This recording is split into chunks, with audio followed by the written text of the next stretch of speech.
Alright, welcome everybody. This is Niklas Hoschenbild and I'm here with Grandmaster Sebastian Bogner, originally Hello. from Germany, but he recently switched to Swiss Chess Federation and is now one of the top players in Switzerland, ranked number 2, is playing for the Swiss national team, and I'm really looking forward to this interview. Sebastian, thank you so much for making the time.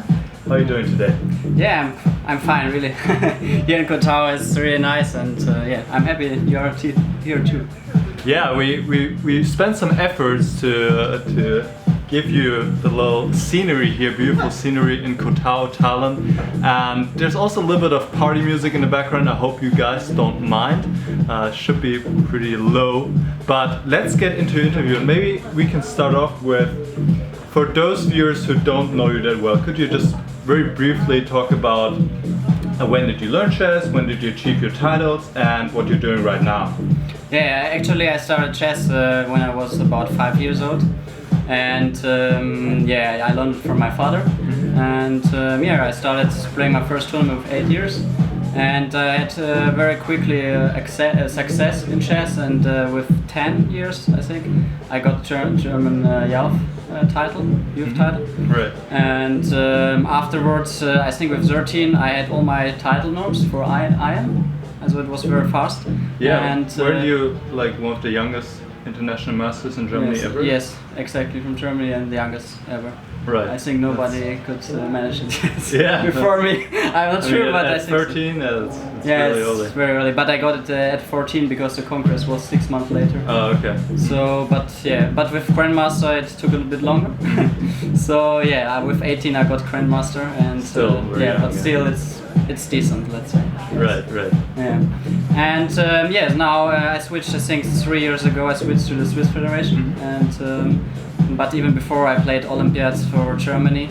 Right. With you. We played together. We played together actually. Twice. Yes. Twice. Twice. So it was a nice 2008 time. and 2010, yeah. But yes, I went to Switzerland because of teaching chess, and I had there a lot of opportunities, better opportunities than Germany, and so I decided to go this way. And yes, also of course I could play in the national team, and yes, it's a safe place. In Germany, there's more competition. More competition. Yes, Right. exactly. Yes.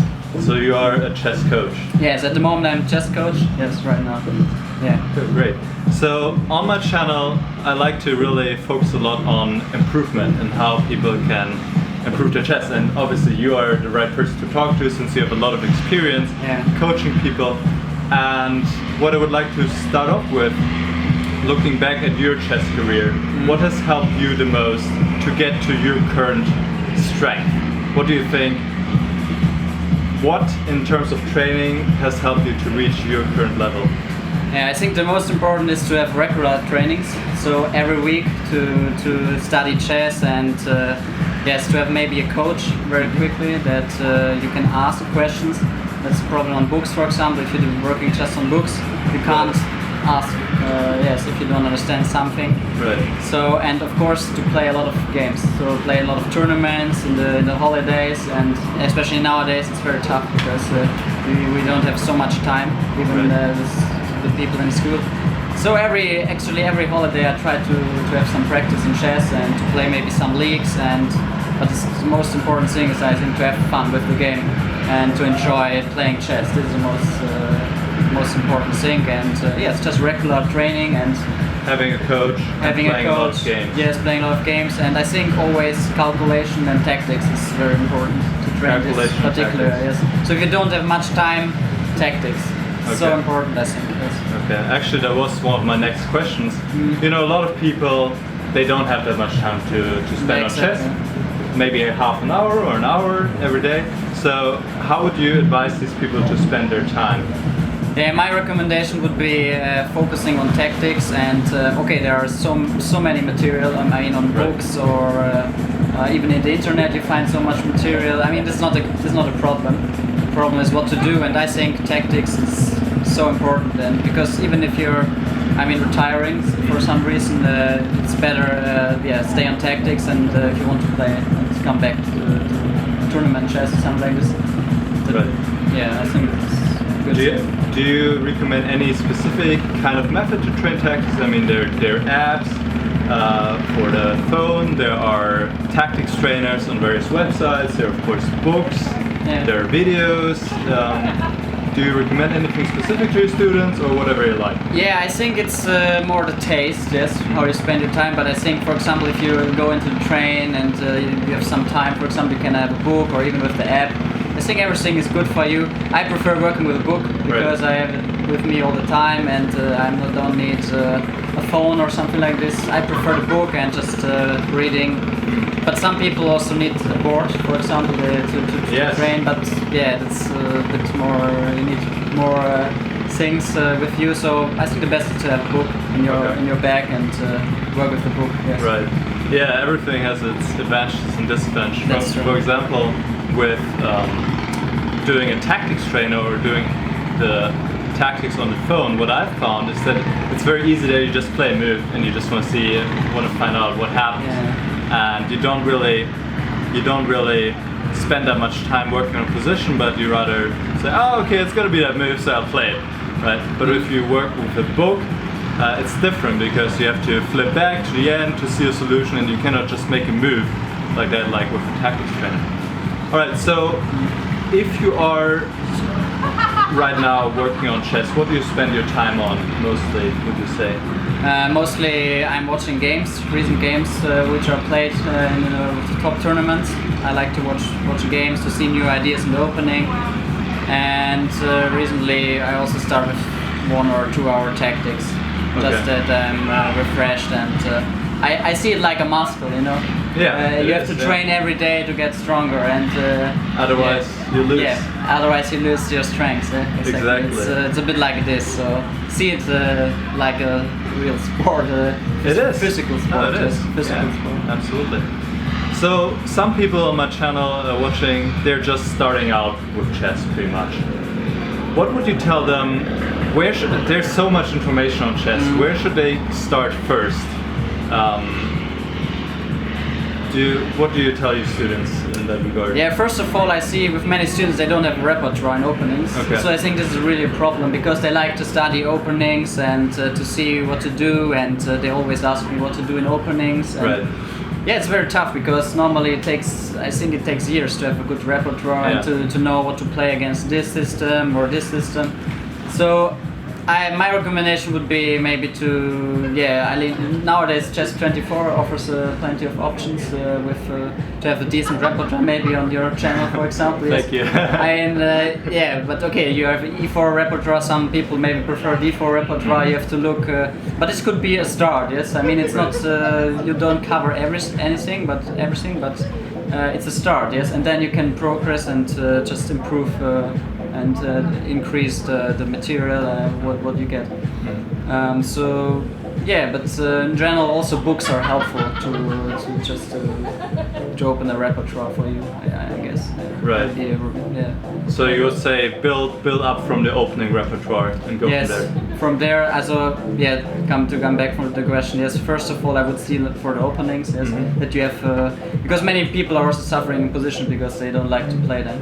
So first of all, I think the opening has to be covered, and secondly, do some tactics. I mean, even if you do mate in 2 in the beginning or something like this, I mean, just do something, which you have fun with. So Right. this is very helpful for everybody. And it kind of also leads to my next question, which is, I did a little bit of research. I read on your website, and there I really like your approach of focusing on strengths and not so much on weaknesses. Because usually that's what we do. We look at what is wrong and how can we fix it, and we don't really look at what is already great within us and how can we make it even better. So how do you help your students, if you can maybe give us some insight in your training method, how do you help them identify their strengths? Yeah, first of all, normally I watch some games to analyze some games. Yes, watching some games and analyze them, and to see maybe very huge mistakes they did in the game. So and then we speak about it, what he missed or something like this. So first of all, analyzing a game is very helpful in general. I think So with the coach is the most interesting part. because you can, as people, you can ask them the master, let's say, what is the problem or what did I do wrong, because many people also they don't know what they did wrong. Okay, of course they can check it with the engine, But it doesn't tell you the reason. Exactly, it doesn't tell you the reason. So, but I like first of all to study on technique of calculation. I like to show how, because also most people they just start with a move, yes, and just think this move is great, and they don't even think about the other move, and they're just calculating this first particular move. Okay. And I think it's better, yes, first to have a order of the moves and first candidates, and normally I start with candidate moves and to improve the candidates, because I think calculation and tactics they can do by their own, and analyzing and for example strategy or where to put the pieces in a particular position. I think yes, there's a coach very useful. Right. And in tactics you can work a lot on your own with the right exercises. The right material. The right material, yes, which should give from the coach, of course. Yes. Of course. Which And is, that's a great segue. Well, sorry, I cut you off there. Sure, yeah. No, it's okay. Okay, it's a great segue because my next question would be, what are your 3 most recommended books? 3 most recommend. Yeah, Which maybe you used yourself or that you recommend to students over and over again? Actually, I like for beginners especially. I like the step method. I don't know the step method in German, but yeah. And by the way, we'll it's, link all of this in the description, so you can have a look there, and I'll link this up, and you can see it there. So Steppenmethode is what's called in... Yeah, it's from the Netherlands, Exactly. but it's Dutch, yes. But I think it's very useful because you have also repetition of a particular term, yes. So of a topic, I mean. So you have repetition, for example, like 30 exercises of for every topic, and then you repeat. And also chess, to improve in chess is all repetition. I see it very often. So repetition is good. Of course, that's some disadvantage, but I think in general it's a very good, useful book, and also the strengths. I mean, even I covered. I did with a student book 5 and 6, and this is really hard. It's really tough. I had also to sing as grandmaster, so it's not so simple. So even with 2200, I think you can work on it. Right. So that's like 7 books, if I remember correctly. Yes, about starting tactics. from 1, and they have also extra book, plus book, and I think it's. remember. It's I a did good, some of them. Yeah. Yes, yeah, very good. I think it's very good. Yes, it's. Okay. Nice. All right. So 1 book. Okay, Yeah, you this gotta is- give me 2 more. And yes, I like, for example, Agathe. Jacob Aagaard. Yeah. Jacob Abbott, calculation is called, I think, calculation, because it's very tough and it goes very deep. Okay, something is very unreal because it's too much with the computer, I think. Right. But some of them are also very useful to improve the calculation. So I liked it a lot. Is that a part of the Grandmaster preparation series, or? I don't think so. I think, Okay. well, maybe it's possible. Yes, it's possible. Yes. But But he it's has for published my many training, books. maybe so. Okay. So I don't know. Okay. I did it, and the third one would be probably from Volokitin and Krapinski. It's Perfect Duchess. Perfect Duchess, exactly. Yes. Yeah, it's funny because we've worked with the same books. Really, Okay. I'm pretty sure I've worked. Yeah, I have worked with calculation, and I've worked through Perfect Duchess as well. Yeah. Yeah, and after I did this, I improved a lot. And okay, and my last book I finished was the Doretsky. Okay, it's also Which very one? hard, but it's the first edition from. It's the first one, the first part. I think he has 4 parts. Okay. Do you remember what it's I called? just know the German topic. Just tell me in German. Aufmerksam gegnerische Möglichkeiten. Okay. Aufmerksam gegnerische Möglichkeiten. Paying attention to your opponent's Yes, paying attention. Yeah. to possibilities. Okay, we'll Yes. find out what it is in English. I think it's very tough, but I think I learned a lot of it. Also. Yeah, Doretsky has great books indeed. Yeah. All right, that's some great So recommendations too many there. books, but Say again? it's a lot of books, of course. I think a lot of good books, but Yeah, you have to find for your strengths exactly. That's It's right. most That's important. true. Yeah, so maybe let me ask you: are there any kind of books besides the Steppenmethode? Because the last 2 ones were really advanced ones, right? Yeah. Correlation and the ones by Doretsky. That books that you recommend to your students very often. Yeah, for example, for my students, I recommend 100 endgames you must know. I think it's very useful because they're the basic okay. endgames. For example, rook pawn against rook, Right. and I think it's you have to know this kind of positions. And maybe some of them are simple, but anyway. You have to know them. Right. You will. It will help you for sure in the practical games. Yeah, an endgame is really a field of study that's often underestimated or not paid enough attention to, and it is quite important indeed.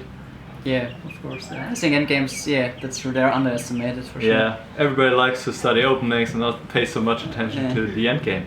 All right, I would like to switch gears a little bit and talk specifically about how you prepare for games or for tournaments. So let's start off. Let's say you haven't played a game in a long while, and you want to prepare for a tournament. How do you get in shape?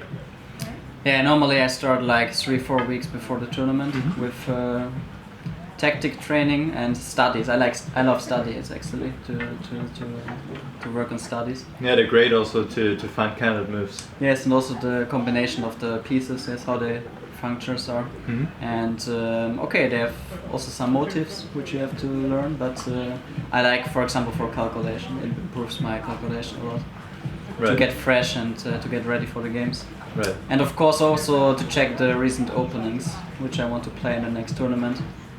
But opening preparation I do more for a particular game. Okay. Because at the tournament then. Yes, at the tournament. Makes sense. I refresh myself with tactics and studies. Right. Just this actually. Yeah, and I do the same. I think it's a good method to get the brain in shape again before a tournament.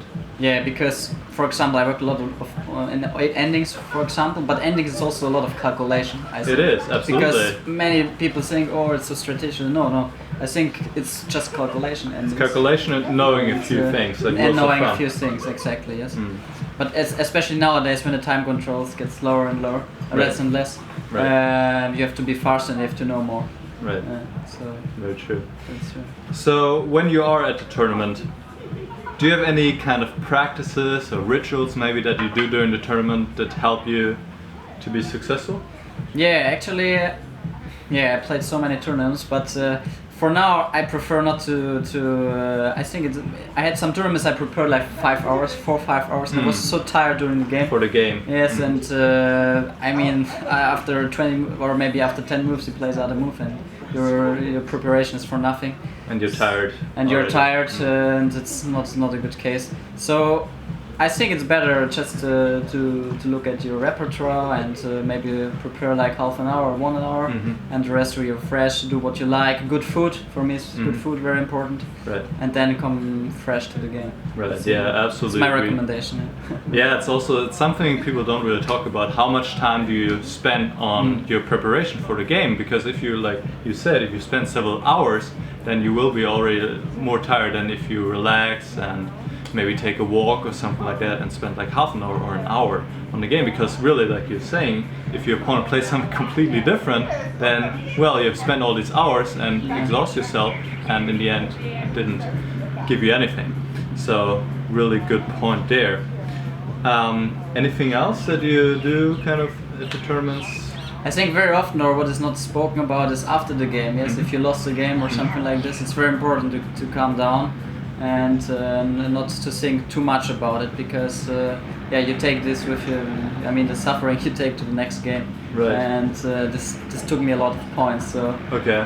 Actually, no, take it easy. My advice is take it easy if you lose a game, because it's a part of the game, and take it easy. That's my advice. Okay, it's funny because actually you took away my next question, which was how do you deal with losses?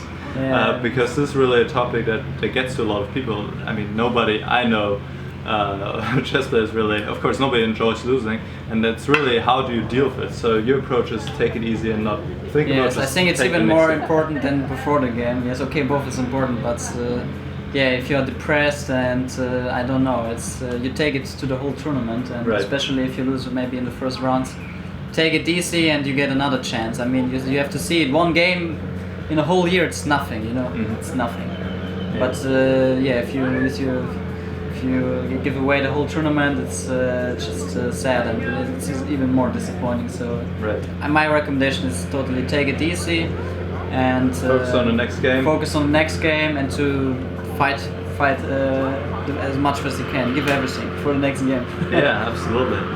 All right, and even a draw is fine, let's say. Yeah. It doesn't matter how much rating you have more, because I was always under pressure when I had the feeling, okay, yes, 100 points down, I have to win. And sometimes just make a draw, and next year you get your chances. Yes. Right. And even if maybe you were winning or something like this, it doesn't matter. It's also part of the game.